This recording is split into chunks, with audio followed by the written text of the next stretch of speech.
करके, और उसी पर हम लोग चर्चा कर भी रहे हैं। अनुसूचित जाति, अनुसूचित जनजाति, इन सब की बात हम कर रहे हैं। साथ में बीजेपी की स्ट्रेटेजी की बात कर रहे हैं। प्रधानमंत्री नरेंद्र मोदी ने इस स्ट्रेटेजी को, देखिए, बहुत पहले ये कि आने वाले समय में चाहे कर्नाटक हो, चाहे वो तेलंगाना हो, चाहे छत्तीसगढ़ हो, राजस्थान हो, मध्य प्रदेश हो, इन सब में आदिवासियों की संख्या ज्यादा है और केंद्र में भी, और अच्छी बात है, उसमें महिला आदिवासी राष्ट्रपति को उस पद पर बैठाना ये बहुत हमारे देश के गौरव की बात है।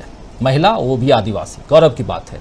लेकिन जब आप हर चीज को राजनीति के चश्मे से देखने की कोशिश करेंगे, हर पद को भी राजनीति के चश्मे से ही आप देखें और उसी हिसाब से उसका फायदा लेने की कोशिश करें, तो यहाँ क्या कारण है कि जो आदिवासी हैं वो बिदकते दिखाई दे रहे हैं, वो छूटते दिखाई दे रहे हैं, दूर जाते हुए दिखाई दे रहे हैं। दलित जो हैं वो दूर जाते हुए दिखाई दे रहे हैं, यानी अनुसूचित जाति के लोग, अनुसूचित जनजाति के लोग, और अब आने वाले समय में इनकी संख्या ज़्यादा है। छत्तीसगढ़ में 34% आदिवासी हैं, 34%, कम नहीं होता।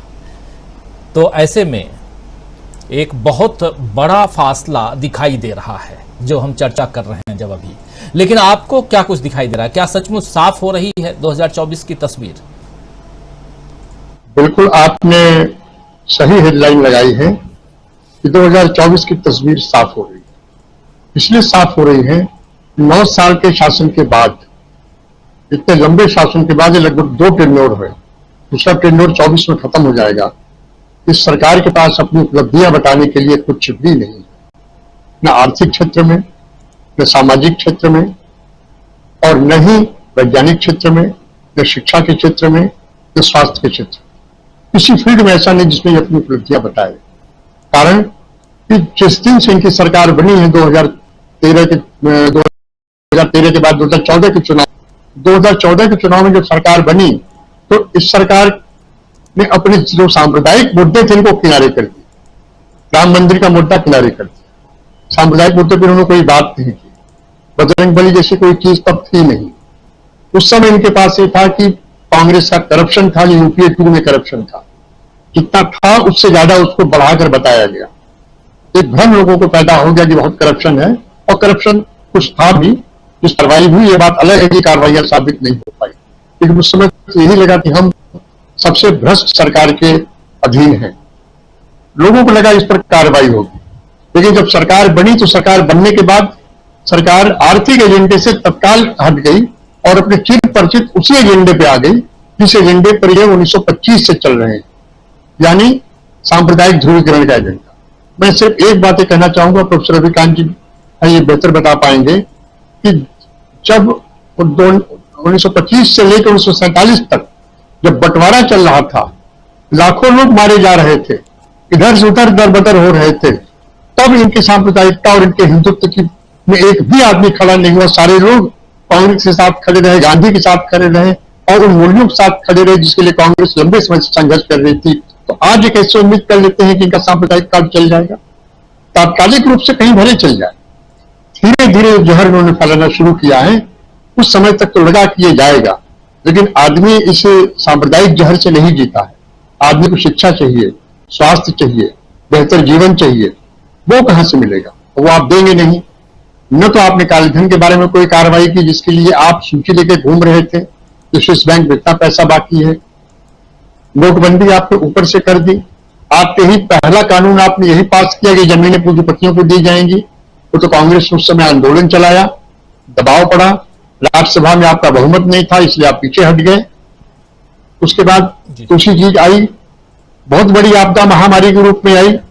उस आपदा में आपकी कहीं भूमिका नहीं थी, आप लंबे समय तक चुप्पी साधे रहे। नोटबंदी का दुष्परिणाम यह हुआ कि सारी छोटे छोटे उद्योग बंद हो गए, लोग सड़कों पर आ गए लॉकडाउन के बाद। आपने एक शब्द उनके बारे में नहीं कहा। यहां तक कि जो ऑक्सीजन की कमी से मरे हुए लोग थे, उसके बारे में भी आप कहते हैं कि कोई मरा ही नहीं है, सड़क पर कोई निकला ही नहीं है। इतनी निर्लज्जता, और इस निर्लज्जता के बाद भी अगर आप उम्मीद करें कि जनता आपको वोट देगी, तो मैं समझता हूं कि ये आपकी मूर्खता है।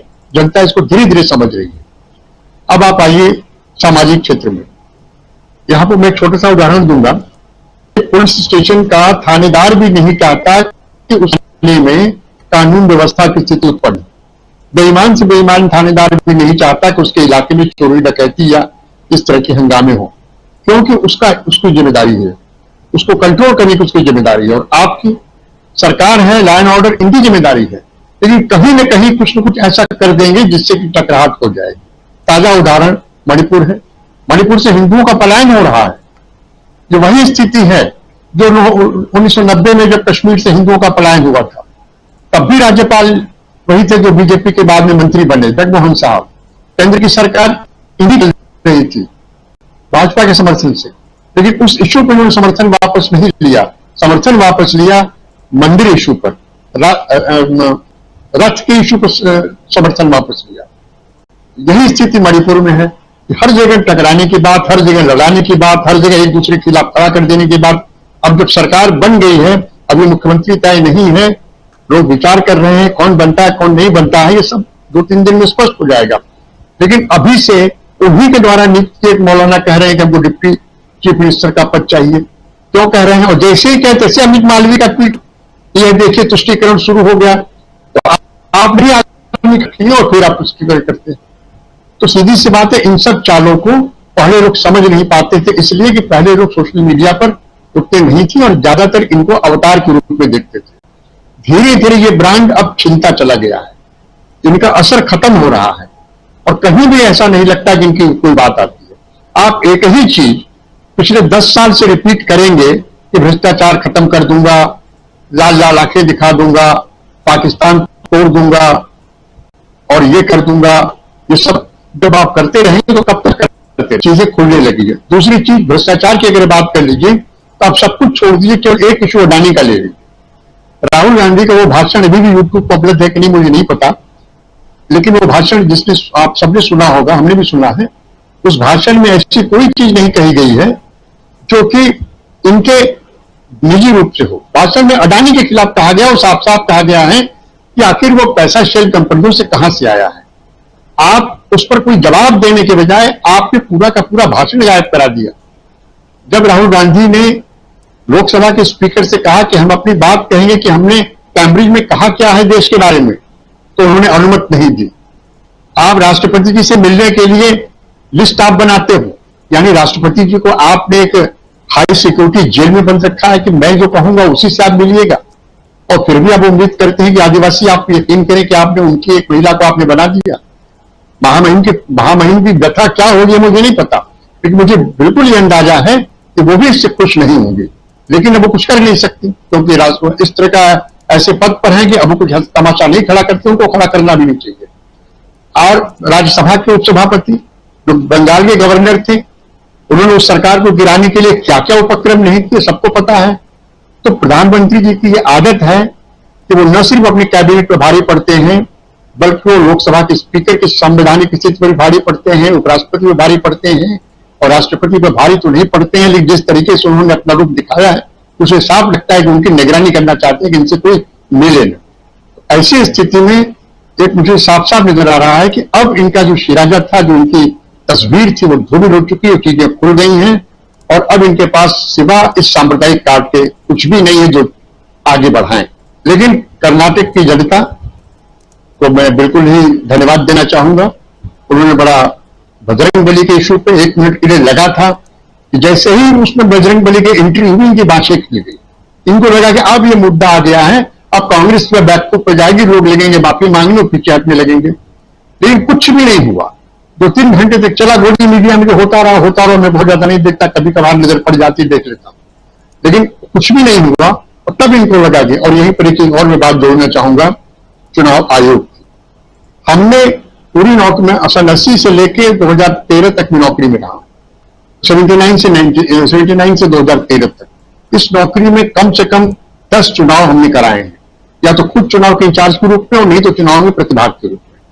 मैं बल्कि छत्तीसगढ़, मध्य प्रदेश और राजस्थान में भी चुनाव कराने गया था 2008 के इलेक्शन में। मुरादाबाद में मैं तैनात था, कमांडेंट पीएससी था, मैं 13 कंपनी पीएससी लेके गया था। मैं ये बता दूं कि किसी भी चुनाव में इतना क्लियर चुनाव, कमजोर चुनाव आयुक्त हमने नहीं देखा। जिस दिन बजरंगबली की जय लगाई गई, जिस दिन बजरंगबली का इश्यू हुआ, उस दिन चुनाव आयोग ने कोई नोटिस दिया प्रधानमंत्री को? जबकि आदर्श आचार संहिता में पहला ही वाक्य इस बात का है कि धार्मिक आधार पर आप कुछ नहीं करेंगे, धार्मिक प्रतीकों पर आप कुछ नहीं करेंगे, धार्मिक नारे नहीं लगाएंगे। लेकिन आपने कोई नोटिस दी? लेकिन जब सोनिया गांधी ने एक सॉवरेन शब्द कहा, सॉवरेन शब्द का मतलब हर व्यक्ति संप्रभु है, हम भी संप्रभु हैं, आप भी संप्रभु हैं, हम किसी के अंडर में नहीं, हम अपनी मर्जी से सरकार चुनते हैं। उस सॉवरेन शब्द की व्याख्या ये की गई, वो कर्नाटक को अलग करना चाहते हैं। इसे कोई यकीन करेगा? जाहिर है कि अब ये अपने ही बयानों से हास्यास्पद हो चुके हैं और इनको भी पता है कि 2024 की तस्वीर साफ हो चुकी है। और ये खबर हमसे आपसे ज्यादा आरएसएस को भी पता है, क्योंकि उसका काम ही इस तरह की खबरें इकट्ठा करना और आगे कार्रवाई करना। तो मुझे लगता है कि कर्नाटक की जीत जनता की जीत है और इस बात की जीत है कि हम एक सांप्रदायिक मुद्दे से अलग हटके जनता के उन मुद्दों की तरफ आ रहे हैं जो उसकी बेहतरी के लिए हैं, रोजी रोटी, शिक्षा, स्वास्थ्य मुद्दे पे आ रहे हैं। तो मैं आपकी इस लाइन से सहमत हूं, तो तस्वीर साफ है। जी, तस्वीर साफ है और इस तस्वीर को और साफ करने में आज बल दिया है